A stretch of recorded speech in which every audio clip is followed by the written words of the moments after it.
ठीक है, आपने बीजेपी ऑफिस के बाहर की तस्वीरें हमें दिखाई। अब अलाउद्दीन के पास चलते हैं, समाजवादी पार्टी ऑफिस के बाहर है अलाउद्दीन, वहां पर किस तरह का माहौल इस वक्त देखने को मिल रहा है?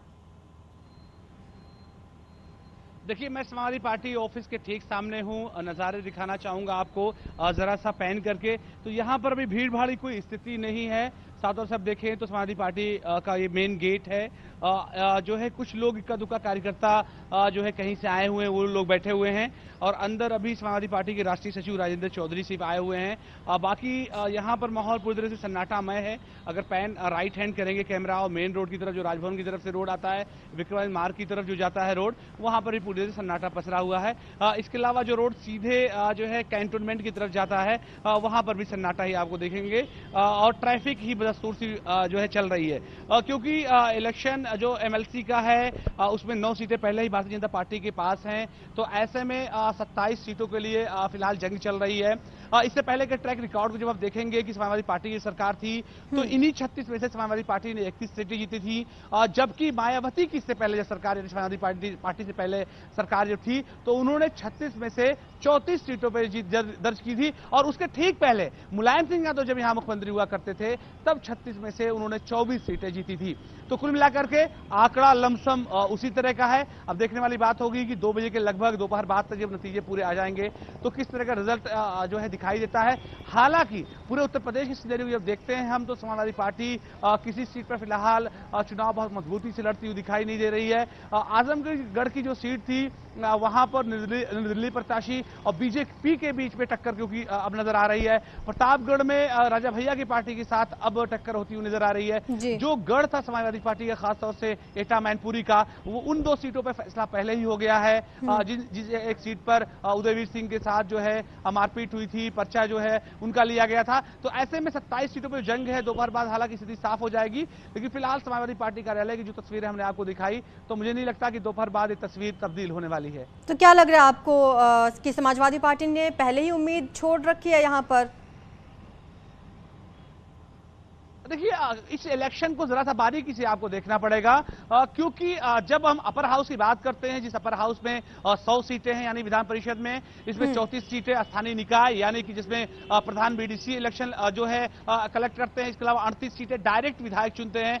8 सीटें जो है स्नातकों के जरिए से और शिक्षकों के जरिए से आती है, जबकि 10 सीटें मनोनीत करते हैं राज्यपाल with the help of government. तो ऐसे में जो ट्रेंड उत्तर प्रदेश में चला है, जिस ट्रेंड के बारे में आपको बता रहा था, मुलायम सिंह यादव के जमाने में 24 सीटें उनके पास थी, मायावती के पास 36 में से 34, समाजवादी पार्टी की सरकार बनती है 36 में से 31 और अब बीजेपी की सरकार है। तो मुझे नहीं लगता है कि एक बार समाजवादी पार्टी के गढ़ से भी खबर ले लेते हैं। आजमगढ़ चलते हैं, वहां से हमारे सहयोगी हमारे साथ जुड़े हुए हैं। आजमगढ़ में किस तरह की तस्वीरें आपको देखने को मिल रही हैं?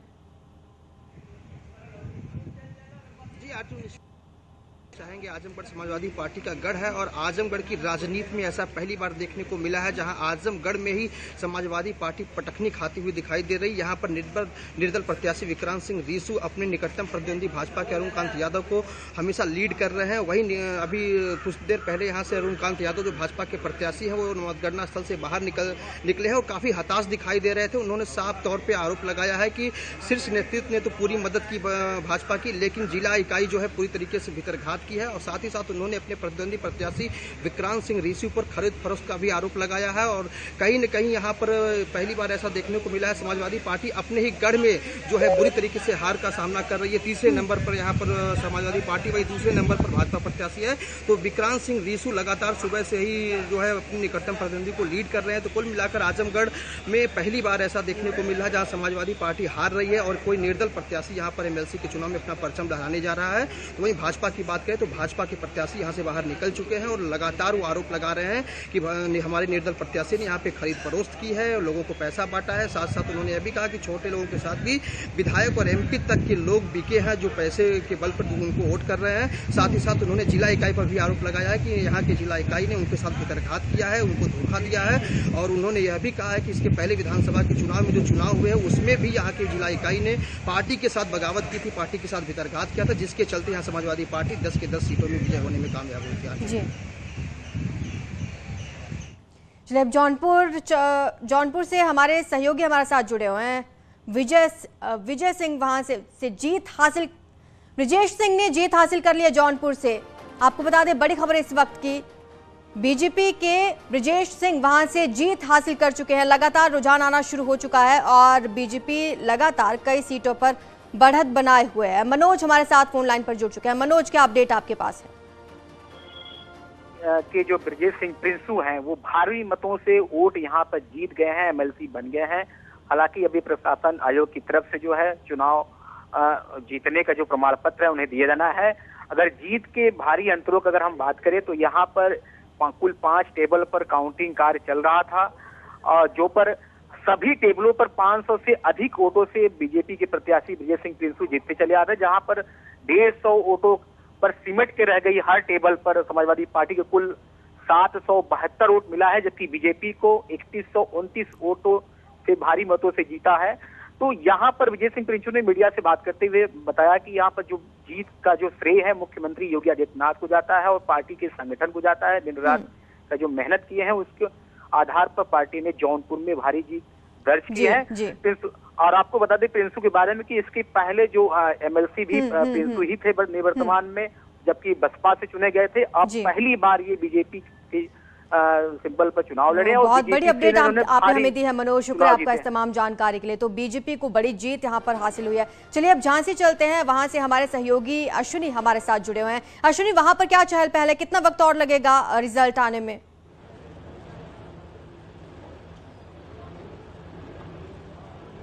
देखिए, रिजल्ट की बात की जाए तो भी थोड़ा समय लगेगा, लेकिन इस सवाल का जवाब जानने के लिए हम थोड़ा पीछे जाते हैं। 2014 के बाद से बुंदेलखंड में जितने भी चुनाव हुए हैं उन सभी चुनाव में जो भाजपा की जो जीत का मार्जिन था वो 2 से 3 गुना ज़्यादा था। तो ऐसे में जो कयास लगाया जा रहा है कि इस बार जो एमएलसी का जो चुनाव होगा, जो परिणाम झांसी, ललितपुर और जालौन सीट पे आने वाला है वो कहीं ना कहीं भाजपा के ही पक्ष में आएगा।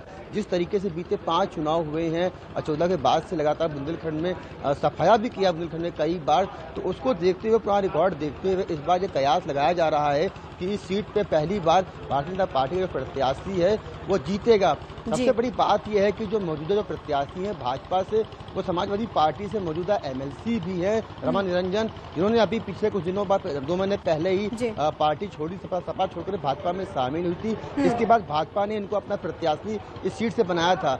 तो कहीं ना कहीं जो कयास लगाया जा रहा है कि अब से कुछ ही देर के बाद जो परिणाम जब आएगा तो कहीं ना कहीं रमा निरंजन भाजपा जी बिल्कुल, और जनता भी रिजल्ट का लगातार इंतजार कर रही है। फिलहाल बीजेपी आगे चल रही है और देखने वाली बात होगी कि आगे किस तरह के रिजल्ट हमें देखने को मिलते हैं। फिलहाल वक्त हो चला एक छोटे से ब्रेक का, जल्द हाजिर हूं।